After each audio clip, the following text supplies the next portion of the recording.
In the 60s, when the movement started, 60s and 70s, in America, drug dealing and prostitution and meat eating were all sky high.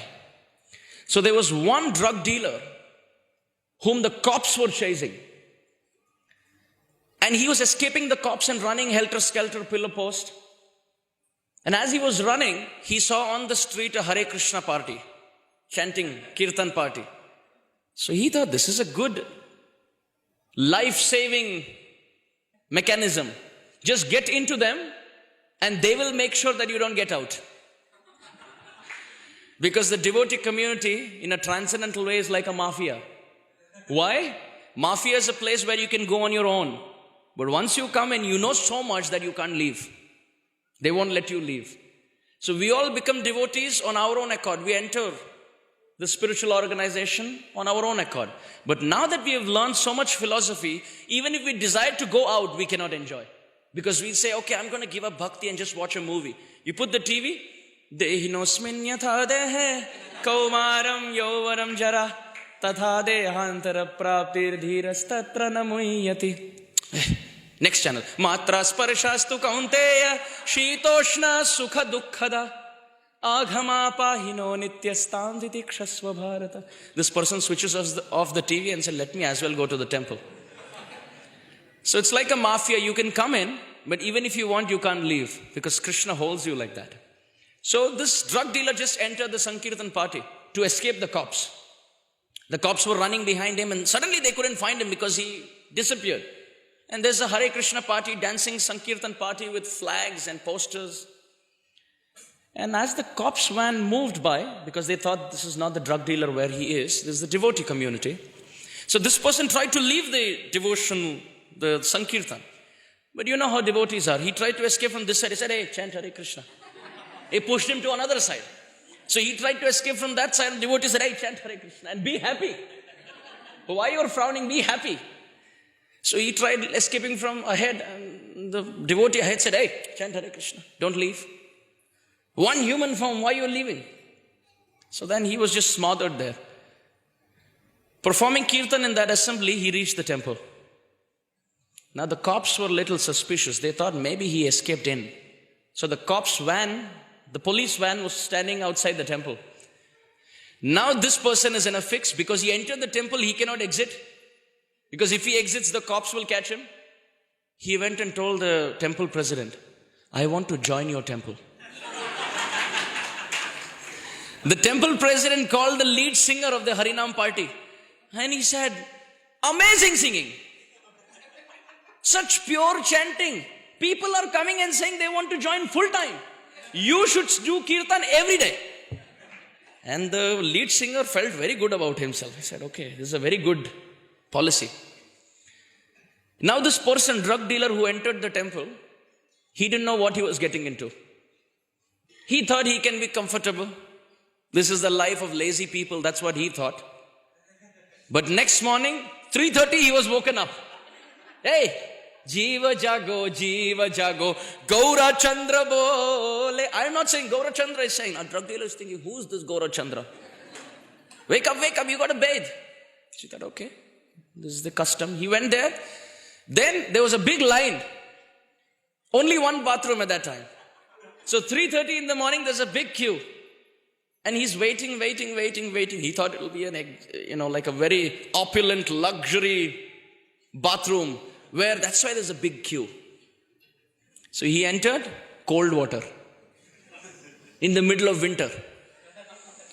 So he's thinking to himself, where is the heater? And as he's thinking, devotees are knocking. Hey, Shri Vigraha Ara Chalu hai udhar. The third verse of Guru Ashtaka is going on. Come out. So he doesn't know what's happening. He just took 2 mugs and he came out. He went down. Everybody's standing and staring at some statue. And they forcefully put him a dhoti. He thought, what is this diaper that they have put me? Then he went there and he was standing. And at that time devotees are saying, Swami step, Swami step. Now he doesn't know what the Swami step is. So he starts looking around and he's swinging and moving his legs at 3:34 in the morning. Then he thought, after this, they'll let me go to sleep. This got over, Narasimha Arati. They are keeping a big picture of Narasimha with blood and intestine. So he asked one devotee, what is this? That devotee said, if you don't sing louder, this is what will happen to you.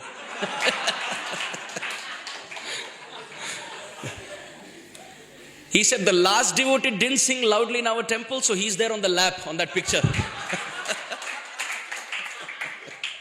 So you better sing loudly. So this person started singing loudly.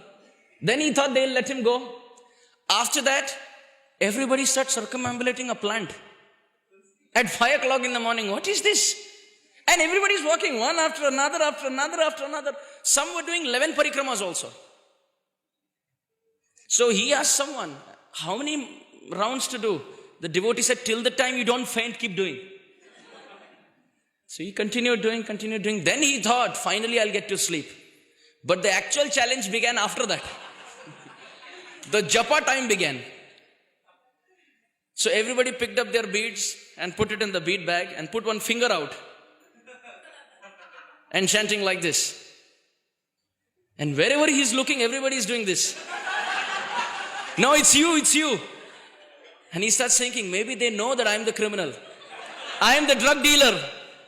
It's you. Yes, it's you. Everybody knows it's you. So he asked one person, what is this? And, why are they all pointing towards me? And the devotee said, because you're the only one not chanting. They're all pointing, he's the one. So you better start chanting. They gave him beads, gave him a bag. Now he thought chanting on the beads is all too much now. He has no clue what this culture is. So he said, let me do it but not do it. He kept the beads aside, put his hand into the empty bead bag with his finger coming out. And he also starts walking. No, it's not me, it's you.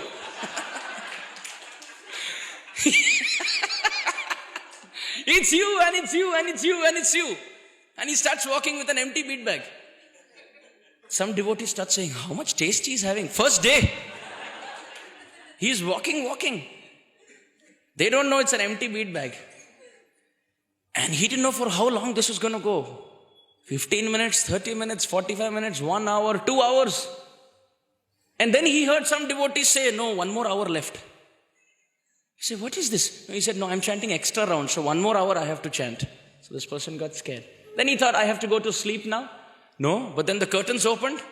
And again everybody starts, Govinda Madipurusham. He has no clue what is being sung. And then after that, everybody turns towards Prabhupada's deity and then this loud kirtan. He was thinking, oh my God, all this from 3:30, this is too much. Then he thought I could sleep, and he was right. It was Bhagavatam class.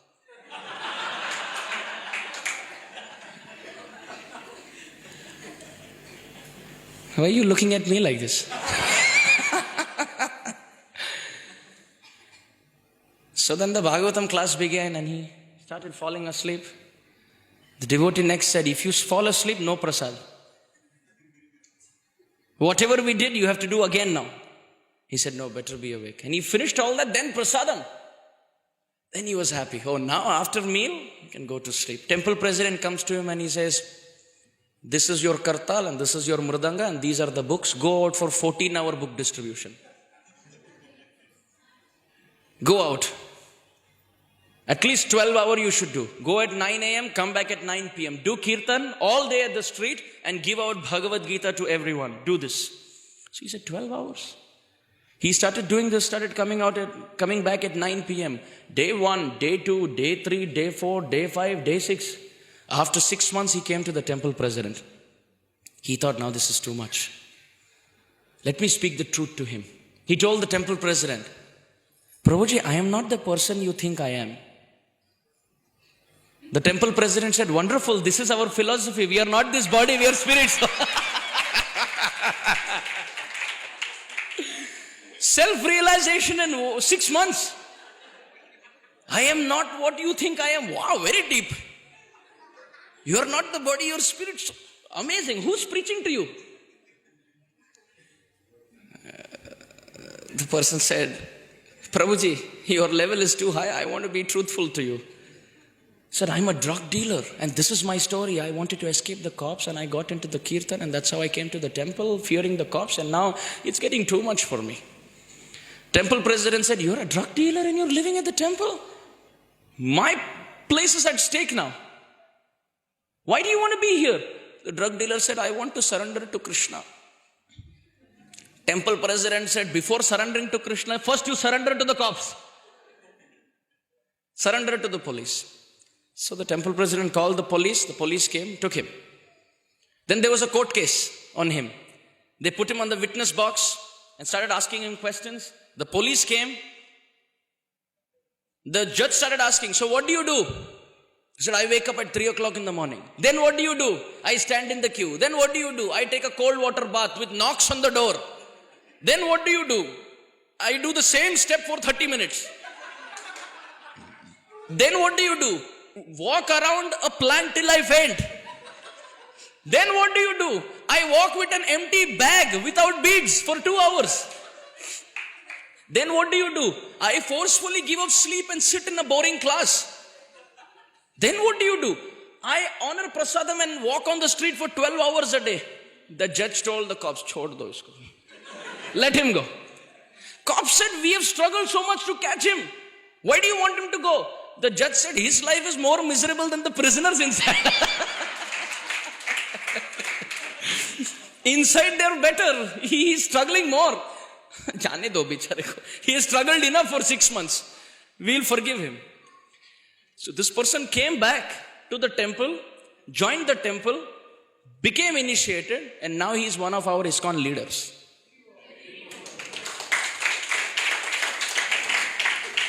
I wouldn't tell you the name. But this personality, when he was giving a class, he himself said a very beautiful realization. He said, what the judge thought was worse than the prison life was actually the perfect life to purify me. And he said, how did I get uplifted? Because I kept myself in power-packed association. I had nowhere to go. If I leave, then the cops will catch me. So out of force, yena kena prakarena, I kept myself in devotee association, and by the spiritual vibrations coming from their side, my consciousness got purified.